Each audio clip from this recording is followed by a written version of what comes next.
the gods grant you strength to conquer the perils that lay before you. Lord Hades. Your suffering will never end. Your progress is impressive, Kratos. I offer you the souls of Hades itself. Use it to defeat your enemies.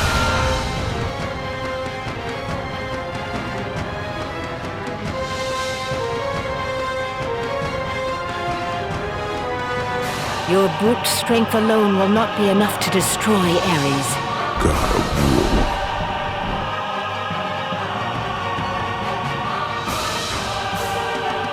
Only one item in the world will allow you to defeat a god. Pandora's box. Pray it leads you back to Athens.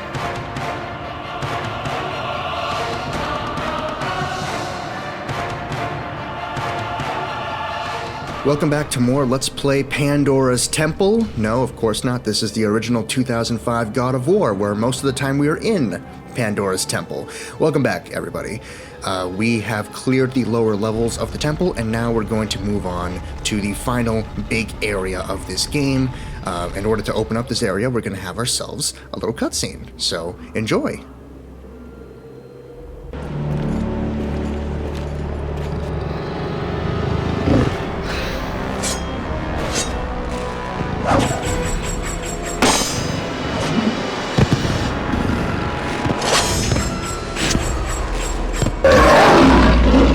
Meet the Satyrs. We're already familiar with Satyrs. We fought them in Chains of Olympus, but now we're gonna fight them in original God of War. And you know what? They are much more annoying in original God of War than they are in Chains of Olympus. In Chains of Olympus, they're basically a regular enemy type. A more advanced form of a regular enemy type, but they're basically a regular enemy type. And here in this game, Satyrs are special enemies. Special myth, mini-boss-like enemy. Well, not mini-boss. They're not that powerful. But they are very tricky and annoying. They can dodge a lot of your attacks. They can flank you pretty easily. They can do a lot of damage and basically stun lock you once they start hurting you. And like most myth creatures, they are very, very damage spongy, especially in God mode. They are incredibly tough. Sometimes the Satyr is just going to stand on his little weapon there, and it's basically an invitation for you to attack, but sometimes if you wait too long, it's going to start like maneuvering around you very quick. They're very, very, very tricky and annoying enemies. Anytime you see them in a big group amongst the other undead soldiers, obviously right now we're fighting it by itself. If you ever see it in a big group, obviously you want to prioritize killing these things first because, well, I say prioritize killing these things first. In reality, you're going to end up killing these things last, purely because of just how much goddamn health they have. It's really annoying. I mean, I've been fighting this thing already for a little bit now, and it's still not close to death. Yeah, I don't really like Satyrs in this game compared to other titles. Finally died. Now we have two more, but at this point, since we have two more, and I have powered up Soul Army of Hades, I figured, might as well just use magic here. There's going to be refills anyway, so might as well just use it, because otherwise it would take forever to kill them. And like most myth creatures, they are very susceptible to magic, but have a ton of health otherwise. So after that, we're going to have ourselves another cutscene, a lengthy one, so enjoy.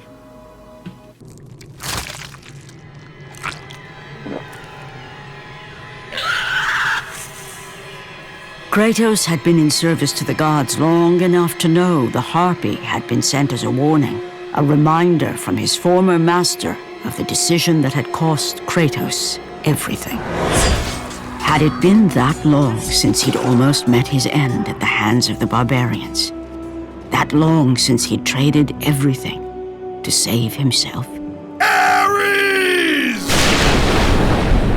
The sky split apart, and the god of war stepped through. Descending from Olympus, he saw the makings of a god in a mere mortal. Ares would save Kratos.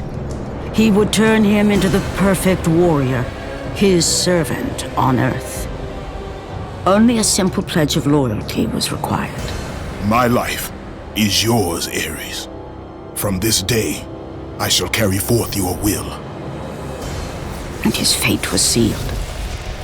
As promised, Ares rescued his new disciple, bringing forth the power of a god, destroying those who would slaughter Kratos and his men.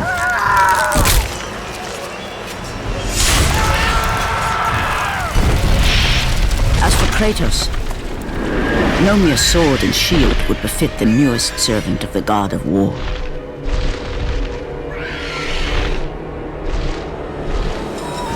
The blades of chaos, forged in the foulest depths of Hades.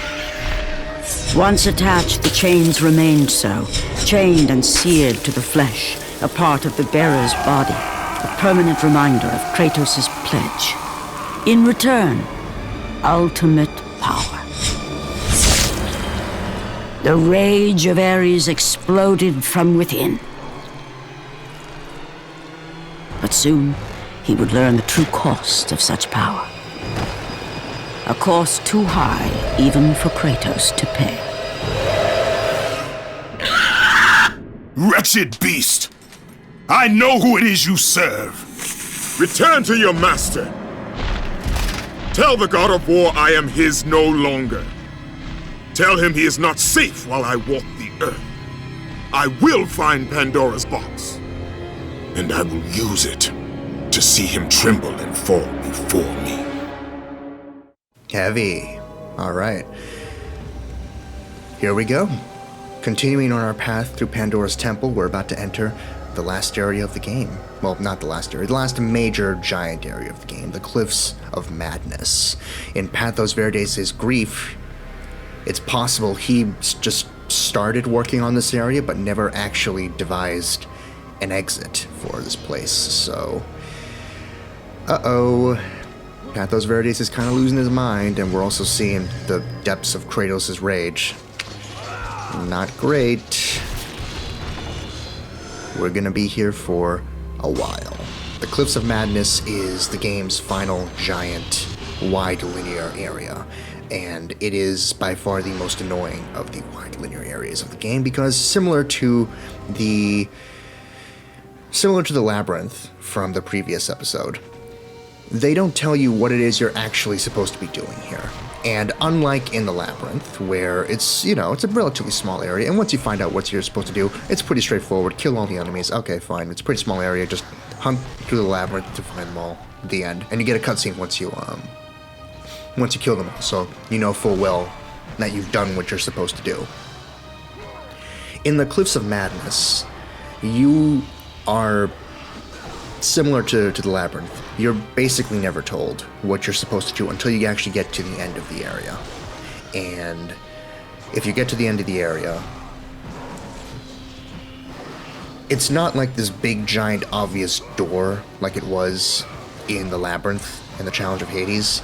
It is just this small little statue that it's possible some players could miss while they explore and never interact with. But there is a small statue that marks basically the end of the Cliffs of Madness, and once you reach there, you find out that your goal is to find two little trinkets, two necklaces specifically, of two goddesses. And, well, it's a lot more annoying of a task to complete in this area as compared to just killing all enemies, because this is such a big area and the necklaces are kind of hidden off to the side. One of the necklaces is pretty close to where the exit of the Cliffs of Madness is, so it's not that bad, but the first necklace is the annoying one, because if you don't know already where it is, it may take you a little bit to actually track it down. The game does a decent enough job of telegraphing new areas that you're going to by, throwing enemies at you and, showing you that, hey, this is a new area because you're fighting enemies here. So clearly this is a new area you haven't explored before. But it's still a pretty big area, and you can still pretty easily get lost in the Cliffs of Madness trying to find this one little room, this one little area that's going to have one of the two necklaces you're looking for. I'm not a big fan of it. Again, I already know where to go, so we're not going to have that much trouble here. And I'm going to show you all the paths of the Cliffs of Madness anyway, so... in that sense, it's not that bad. I mean, this video is only 40 minutes long, and people can get stuck here easily for over an hour if they don't know what they're doing. But it is still quite annoying, and I'm not a big fan of that design decision. Again, there's a reason why other God of Wars don't lean into this wide linear design philosophy nearly as heavily as the original God of War. You know, the developers, the studio figured out pretty quickly what works about God of War and what doesn't. And while they still do commit to keeping, you know, exploratory sections of the game, they don't lean into it in as heavy a manner as the original God of War does. So that's my 2 cents on the whole thing. I'm not a big fan of it, but I get why it's here.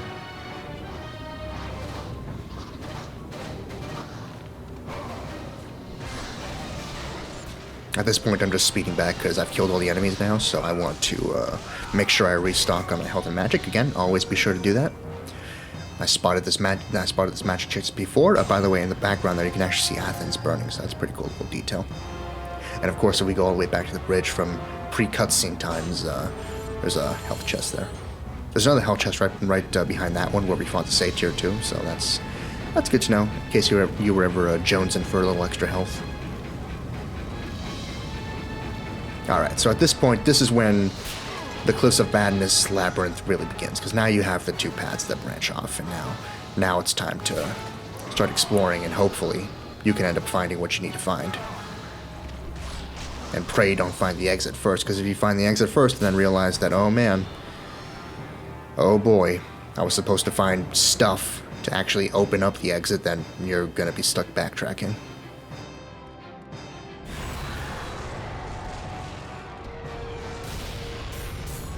By the way, this cave is pretty difficult with the fucking Satyrs and the undead soldiers, so I died again. It's not, you know, completely egregious or completely unreasonable, but by this point, players do have an expectation of what this game is going to be after all these hours playing, of the type of heavy action game this is, and to be asked to do this this level of exploring, it's not like the game hasn't asked you to do exploring before, but not to the scale that it's asking you in the Cliffs of Madness comparatively. Which is why, you know, the Cliffs of Madness area can turn people off, potentially. I'm not one of those people, but I know that it can turn people off, so it's reasonable to assume that some people just don't finish the game because the Cliffs of Madness are quite annoying. And again, there's a reason why later God of War games don't lean in on this kind of design philosophy as compared to the original one, because the developers and the studio realized that this was not one of the aspects of the game, of their hit classic game, that people were instantly in love with. So they fixed that up, as well as fixing up the rope hanging and the climbing sections. They still exist in other God of War games, but heavily refined and much better to play as compared to the original God of War here. I'm speeding through this because, I mean, you're seeing just how freaking damage spongy Satyrs can be. It's terribly annoying. By this point, I really wanted to prioritize getting my Blades of Chaos up to level 5 because, oh man, did I really need it at this point to make quicker work of the Satyrs. By the way, there is some minor construction stuff going on downstairs outside of my apartment right now. So if you hear any background noise or anything, that's what's going on. I apologize for that in advance. I am working to change up the audio a little bit here just to kind of make sure that you don't hear it as much as possible, but it's possible, but you know, it's likely you're going to hear some background stuff, in which case I do apologize in advance. Moving on though, this little area here doesn't actually have any special goodies for you, just more undead soldiers, which in this case I'm not mad about, because I do want more red orbs, because I do want to get my Blades of Chaos to level 5 as soon as possible. Unfortunately, your UI doesn't actually tell you, how many red orbs you actually have. Again, something that they fix after the first God of War, because it's something that proved unnecessary. There's no reason not to just tell you how many red orbs you have in the UI, which is what they end up doing from here on out. APE, always be exploring. Unfortunately, while I was okay with the red orbs, the fact that there's only a health chest here is kind of annoying. I really wanted some magic to get back. It's quite cruel that there is only health there and no magic. So at this point, I make it over to the exit of this cave, but then I decide to backtrack completely, all the way back to the beginning of the initial fork in the road that we hit. And this time I'm going up instead of right. If you went right, you would have headed towards the exit area of the Cliffs of Madness, towards where the actual exit is, and I didn't want to do that just yet because I did want to make sure. Or actually, no, sorry. I left that area because I confused myself. That's actually what happened. That makes more sense. That's more in line with what my deal is. I confused myself. I thought that the actual thing that I was looking for was in the top path as opposed to the right path. I was incorrect, as I'll find out after killing all these enemies and going in the cave, because I thought that cave that I'm about to go into after killing all these enemies, I thought that was where the necklace that I was looking for is, but it turns out it's actually in the other path. So that's what happened. Then let's not make myself sound too smart here. No, that's what happened. I just messed up and went the wrong way first. But not that bad. Oh boy, we're doing landscaping outside. I apologize in advance again if you can't hear that. Unfortunately, in terms of a recording schedule, this is the time I can record, so whatever's going on outside is just a distraction we'll have to learn to live with. It just is what it is. Thankfully, the video is only about 20 minutes longer, so hopefully it doesn't get in the way too much. So here we go. I go into this cave thinking, hey, the necklace is in here. Let's do this. Let's deal with all the enemies here and have ourselves a good time. Fight the Satyr, really sped up, because again, very, very damage spongy, and I don't want to waste my magic on just one Satyr if I don't already know there's going to be a magic chest, like right after I'm done with this area, and, you know, I didn't think there would be, so I decided to just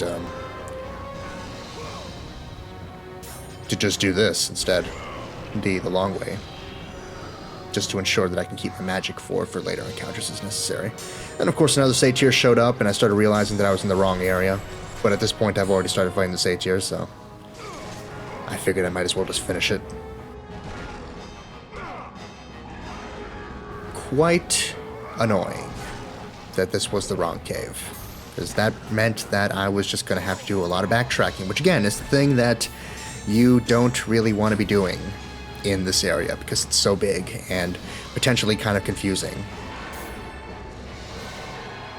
I decided to freeze the Satyr, which is a good strategy, by the way. Similar to Minotaurs, it's a very good thing to do with most myth creatures. I don't do it that often with Satyrs, only because I'm not often presented with Satyr encounters that are so close to magic chests or magic refills. So, plus Satyrs often come in packs with other enemies, which means that I probably don't want to just prioritize using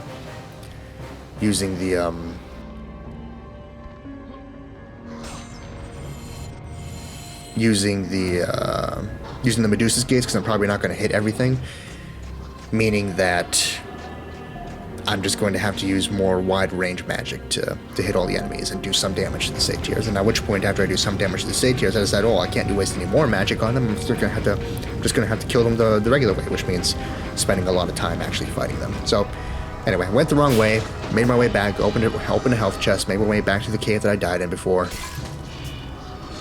This is actually the way that you want to go. You even get a path that takes you back down to where I fought the enemies before, so that was double embarrassing, because I could have just done this and saved myself a lot of time, but it is what it is. This is where we are. So, this is the cave that I thought I was going into originally, and this is the cave that you want to be in first, before crossing that bridge that we saw with the undead soldiers that I hit with Zeus's lightning bolt. This cave contains one of the two necklaces that you need. It's not a combat thing, this is just a pure exploratory timed puzzle.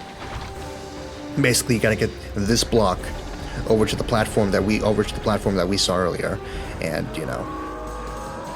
jump up it before the spikes appear from the ground. The timing is very strict here.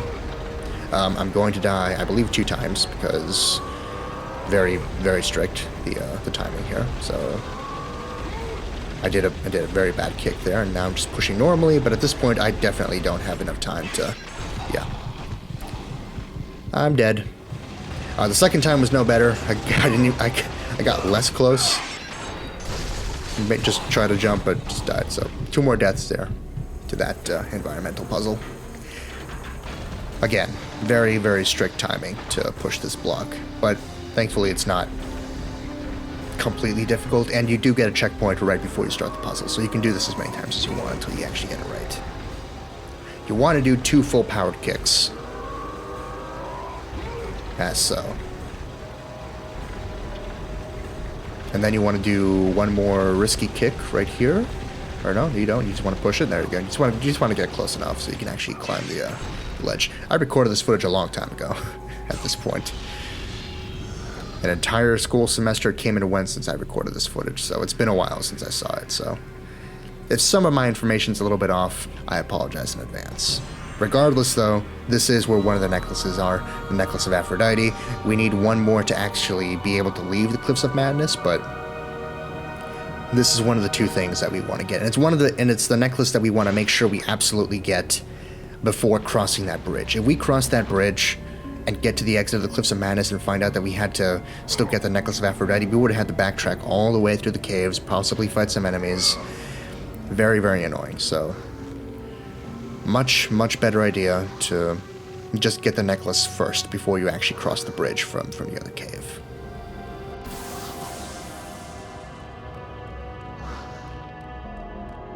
Thankfully, enemies don't consistently respawn or anything. Once you kill enemies in an area in a God of War game, especially in this God of War game where that's more important of a feature because of the wide linearity, once you kill an enemy, they don't respawn. There's very, very few instances where enemies will just infinitely respawn, and those are very, very specific challenges where that happens usually. In this particular God of War game, in this particular area, the Cliffs of Madness, that doesn't happen, so don't worry about it. This bridge here doesn't lock into position, so just push them, beyond where they cross, and then just let go, and then just time to jump. That's pretty simple. But yes, enemies in God of War games don't respawn usually, unless it's very, very specific, small areas where the gimmick is the enemy is infinitely respawning, or the enemies are infinitely respawning. In this case, we're not in an area where that's a thing. So we don't have to worry about enemies infinitely respawning. In fact, I think we already passed the last kind of challenge that it features infinitely respawning enemies. At this point, I don't think there's any more infinitely respawning enemies in the entire game. So anytime you kill an enemy in an area, rest assured that is going to be the only enemy that you encounter in that area. At this point, I'm speeding through again, because Satyr, we know how it is. Damage spongy. Oh boy. Not super fun. But dead, thankfully. And now we can move forward. I was trying to actually throw the Satyr off into the bottomless pit, but just wasn't having it. My practice playthrough, I actually managed to do that a few times with Satyrs, which is why I was trying to repeat it for the main playthrough, but it wasn't happening. Not as well as it did in the practice playthrough. This is the second half of the Cliffs of Madness here. Much less windy and confusing, potentially, than the first half of the Cliffs of Madness, but again, if you didn't already get the Necklace of Aphrodite from the first half, then you're going to be in trouble here, because you're going to have to backtrack past the bridge and get back to the first area to try and find it again. Not super fun. At this point, I killed 2 Minotaurs of Medusa's Gaze and figured I could probably save a little magic by just killing this one normally. Underestimated just how much freaking health this thing has. So it takes a little while, and I didn't want to waste that much time, but I did want to show you just how freaking damage spongy and tanky enemies are in God mode. So here's an example. Regular Minotaur. Well, Pandora's Temple variant of a Minotaur, but look at how long it takes me to actually get this thing down to kill range. And to the point it did so much damage that I had to use the QTE as opposed to just killing it for the red orbs, which is what I was which is what I would have wanted to do in the first place. Because again, prioritizing level 5 Blades of Chaos here. This is the exit of the Cliffs of Madness, by the way. These are the 2 statues you need to interact with to find out that you need to find 2 necklaces. So, you know, Lord help you if you actually miss those statues and don't interact with them. They're very small. Most people are probably going to interact with the statues, but there's a small chance that you might not interact with the statues, and if you don't, you're not going to know how the hell to get out of here, which is very unfortunate. And there is no big cutscene once you get the second necklace to let you know that, hey, you got the 2 things that you need to leave the area, so now you can leave the area, and here's the exit to the area. When you get the necklaces, you're expected to just know to come back to that statue, interact with it, and place the necklaces there so you can actually open up the exit. Now, as I already know, I already placed one of the necklaces there, and we already saw half of the exit open up, half of the platforms open up to reveal the exit, so we already know what we're doing at this point. At this point, we just need to track down the second necklace, which is pretty close by. But if you didn't already know, I threw a Satyr off to the bottomless pit, that's nice. But if you didn't already know that's what you're doing, then, you know, goodness help you. And I threw another one off. Good. But yeah, you know, Lord help you if you didn't already know about the necklace situation, because otherwise you would be here for a while trying to figure it out. There is a secret area back here. So one of the few secret areas I'm going to be showing off. There's another secret area in the next puzzle room that we're going to hit that I just completely miss. But again, the collectibles guide that I'm going to have at the end of this playthrough, it's going to have a link to a separate guide that shows off all the secret red orb chests by fantastic video. Definitely check that video out for all the secret red orb chests in this game, because some of them are pretty amazing, and some that I never even knew about. So it's pretty cool. This area, though, I didn't know about. Most people know about this area. Decent little area. 3 big red orb chests. At this point, I should have more than enough red orbs to get my level 5 Blades of Chaos, which is good, because I really need that upgrade for Satyrs and for what we're doing later. It's also a nice little, neat little rest spot here. But anyway, at this point, I can finally finish upgrading my Blades of Chaos. Speeding up here, because again, original God of War doesn't speed up the red orb upgrade screen. It just doesn't. Level 5 Blades of Chaos, not only do you need them for just the sheer power that they bring to the Kratos, there is one move that you saw there that we're going to talk about a lot more in the last video. There is a very specific move you can only get with level 5 Blades of Chaos that you really desperately need in God mode, or in any difficulty, really, for something at the end of the game that I don't want to spoil too much, but level 5 Blades of Chaos are pretty damn essential for the end of the game. Not just for the power and the convenience that they bring through that power, but there is a specific move that we've gotten that we are going to be using a lot at the very end of the game, and you'll see what I'm talking about when we actually get to it. But for now, don't worry about it. For now, we just want the Blades of Chaos just for the convenient power, boost that we get for it. This cave, pretty straightforward. A lot of enemies, but at this point we have level 5 Blades of Chaos. We know how to deal with them all. Undead soldiers, launching them in the air, or just parrying them, or just blocking them as appropriate and attacking. Minotaurs, Medusa's Gaze would be a good idea, but I've already wasted some magic, so I'm probably gonna get in my head that I probably shouldn't waste any more magic on the Minotaur. So that's where we are with that.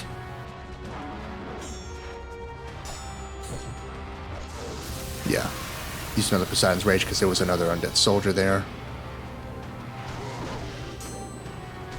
And now I'm just going to start fighting the Minotaur with my level 5 Blades of Chaos. It's going to be a little shorter than it was in the previous fight with it because, you know, I have level 5 blades and I already used Poseidon's Rage a few times. But it's still a pretty slow process, and usually when you deal with Minotaurs, as you were taught when you first met Aphrodite towards the beginning of the game, it's your best bet to just use Medusa's Gaze. Unless you really don't want to waste the magic, in which case you can do it the slow way, but 9 times out of 10, just use Medusa's Gaze. It doesn't take that much magic, especially if you already have it at level 2. And it's just so much faster to deal with Minotaurs that way, especially in the higher difficulties. Thankfully, again, level 5 Blades of Chaos, not as long as it was before, but still.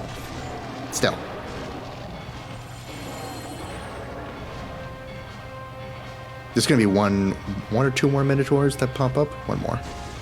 That's why I didn't want to waste the magic, I guess, because I didn't want to open the chest yet, because I knew there was going to still be one more Minotaur that popped up. At this point, actually, a cutscene is going to play while I'm fighting the Minotaur, which is kind of funny, because I just get into the area where this activates, and now Kratos and the Minotaur are just kind of staring each other down. There's the second necklace. This is what we need to do. A relatively simple puzzle to get it. Not the timed thing that we had to do for the previous necklace. This one's going to be a little bit more straightforward. It's going to be, some problem solving. You're going to probably take a few tries if this is your first time playing the game, but it's not impossible. All right. So at this point, I go back and get my magic refill, because I managed to not waste any more magic, but I'm gonna need more for later, obviously. All right. So I believe there's a plaque here that's gonna tell us, like my soul has been shattered, your path forward is fragmented. Rebuild my soul and open the path. Pathos Verdes the third. Yeah, this guy's he's not doing well. So that small block is a red herring. You don't actually need it at all for the puzzle, as far as I remember. Just follow the steps that I'm doing here, and you can very, very quickly and efficiently rebuild this. You can very, very quickly and efficiently create this wall here that I'm doing, because the whole point of this puzzle is to complete this wall. Fill up all the space with blocks. I missed an opportunity. That T was hiding a secret area. I could have jumped on top of it, but I didn't actually even know that area existed, so that's pretty cool. Again, something the collectibles guide is going to show you about the secret area in this room. It's pretty crazy where it is. I never even considered there could be a secret area in this room, but the video proved me wrong. It's amazing. Anyway, again, the small block that you see on Kratos's you see on the left over there is a red herring. You want all these to you want to create the wall using all the rest of the blocks, just as the video shows. Nice and quick. There's our second necklace, and now we're going to move on to a very annoying little... I don't know why they ask us if they want to take the necklace and give us the option to say no. That's weird. Now we're going to have an annoying area, because to wrap up this video, we have to go through one more climbing section. And of course we know the climbing sections are our favorite part of any God of War game, right? I mean, we all know that. This one is quite long. This one hides some secret chests. This one is very, very involved, and I don't like it. I know there's a climbing section later in the game. Glitched out. I know there's a climbing section later in the game that that people like less, and we could talk about that one too, but this one is my least favorite one. This one is bad. So, there you go. Great. Here it is. The Long Cliffs of Madness climbing section. The actual Cliffs of Madness. The part where you will really lose your damn mind if you're playing this on God mode, because Jesus Christ, the enemies here do so much damage. Not great. I speed up a ton because, man, this is a very, very long section. And again, this section also holds secret chests, so you don't just want to try to book it to the exit. You do want to do some exploration, which not a great combination with the least fun part of the God of War 1 gameplay experience. But it is what it is. There are some secret chests at the very top up here.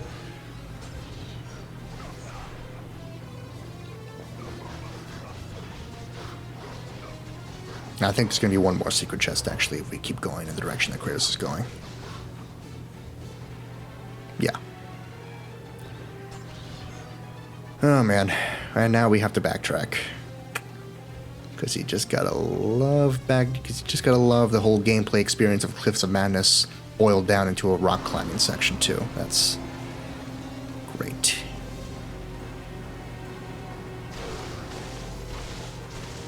At this point I slowed down just to show you just how many freaking hits it takes, even with level 5 Blades of Chaos, to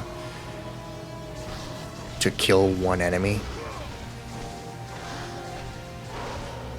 9 hits, 9 very repetitive hits to kill an enemy, and that's with level 5 Blades of Chaos. You can imagine if you're at level 4 or level 3 Blades at this point that it's much, much longer.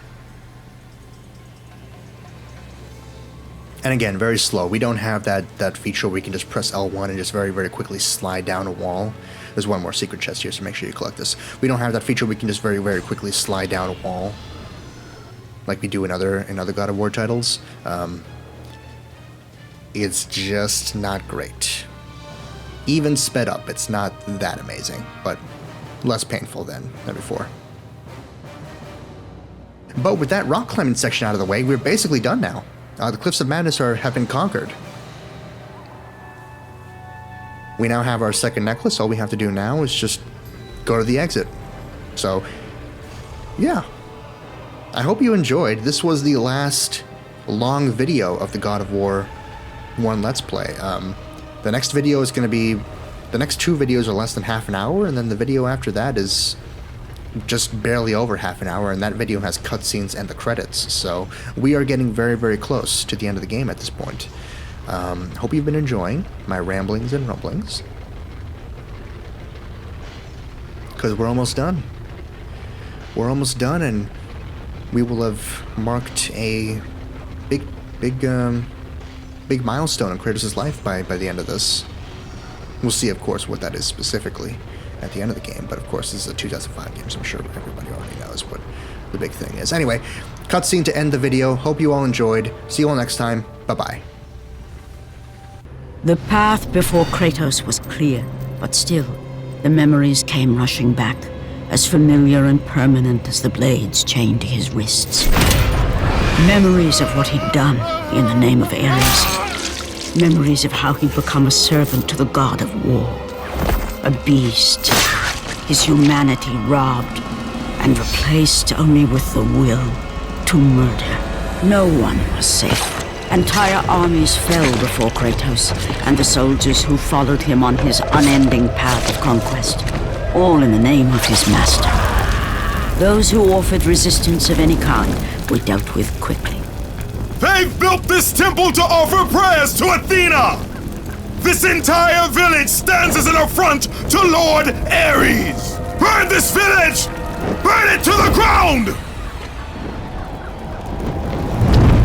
Emboldened by the god of war, Kratos' army was ruthless, feared throughout the world for their brutality. All that mattered was conquest in the name of Kratos, their great leader, who had become near invincible.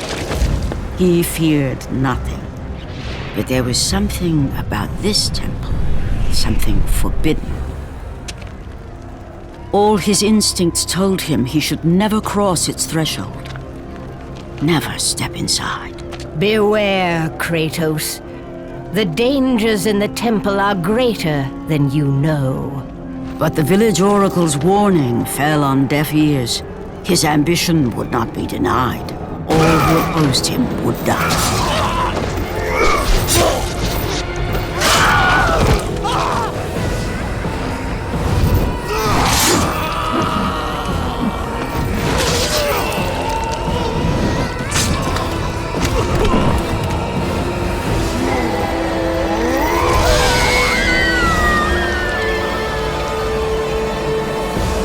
In that instant, the glory he had reveled in turned to horror. The image of his 2 final victims would stay with him for all his days. With that act, Kratos knew he could no longer serve his master. He had but one calling now, the death of Ares. He would murder the god of war. Ares, you will die for what you did that night.